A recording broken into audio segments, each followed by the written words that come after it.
भूषंडेश्वर मंदिर को नहीं तेजिला राजनीति। भोगराई विधायक गौतम बुध दास देइथिबा बयान को मिछ बोली कहिले बालेश्वर सांसद प्रताप षडंगी। मंदिर पई टंका आसीबा ओ फेरी जिबा कही बीजेडी जो सांबादिक सम्मेलन करिथिला ताहाको बालेश्वर सांसद प्रताप चंद्र षडंगी सांबादिक सम्मेलन करी विधायक मिछ कहउछंती बोली सीधा सड़क कहिछंती।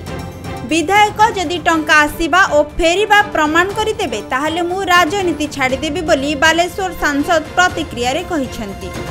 सूचना अनुसार गत 9 तारिख रे विधायकक नेतृत्व रे मंदिरर टंका पई जो सांबादिक सम्मेलन आयोजन करिथिला सेही अभियोग को मिछ बोली कहिला बीजेपी।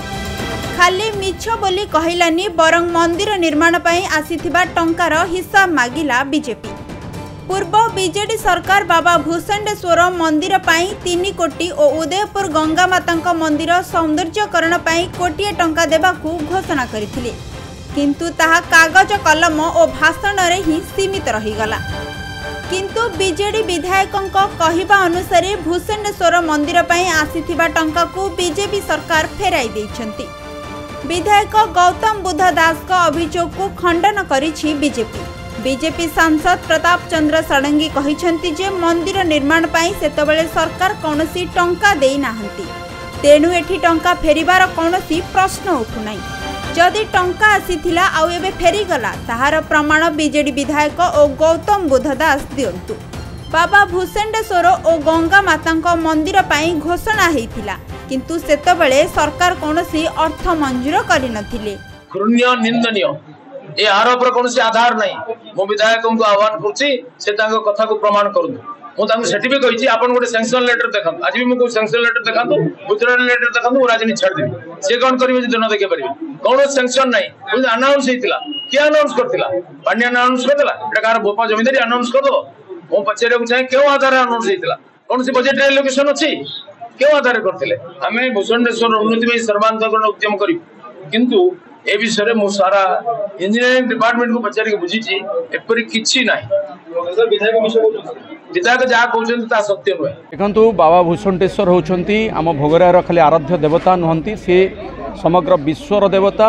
एशियार सर्वबृहत शिवलिंग ये रही। ये गोटे पर्यटन स्थली हिसाब से मान्यता लाभ कर भूषंडेश्वर मंदिर निर्माण पाई दीर्घ वर्ष है उद्यम जारी रही। मंदिर निर्माण पुनर्निर्माण चली, किंतु दुख और परितापर विषय गत सरकार रे विगत नवीन सरकार रे एठी 3 कोटी टंका अनुदान दिया निर्वाचन किछि मास पूर्व एवं एठी 3 कोटी टंका दिया बाबा चंद्रेश्वर मंदिर पई 3 कोटी टंका दिया बासुड़ी मंदिर पई कोटी टंका दिया एमती प्राय भोगराईर विभिन्न देवादेवी मंदिर पुनर्निर्माण सौंदर्यीकरण पई 10.5 कोटी टंका अनुदान दिया किंतु दुखर विषय होउची जे आमे सबू निकट रे तर्जमा करके देखिलु बा जेतोले खबर नेलु जना पड़ला जे भूषंडेश्वर पई जो 3 कोटी टंका आसला से फेरी जाइछि एवं अन्य मंदिर पई आस्थिबा पैसा मध्य फेरी जाइछि। इटा जानिला परे आम पाद तळु माटी खसीगला। आम आश्चर्य हेलु जे ये नुआ सरकार आसु आसु अधिक अर्थ दबा बदल रे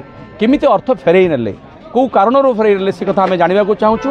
एवं तार प्रतिवाद रे आज आम बिजु जनता दल तरफ एटी गोटे समावेश कलु। ये समावेश रे प्रतिवाद जनईचु एवं दाबी रखीचु सरकार के पाखरे तुरंत आमको ये 3 कोटी टंका फेराओ, ता सहित मंदिर पूर्णांगीकरण पाई अर्थ जो अटकल होती प्राय 23 कोटी टंका से अर्थ प्रदान करंतु, नकले आगामी दिन में गोटे व्यापक जन आंदोलन करा भूषंडेश्वर दलमत निर्विशेष जनता को एकाठी करा एवं दरकार पड़े भुवनेश्वर भोगराई पर्यंत आंदोलन को आगे निया। बालेश्वर चिन्मय कुमार दास का रिपोर्ट, खबर ओडिशा।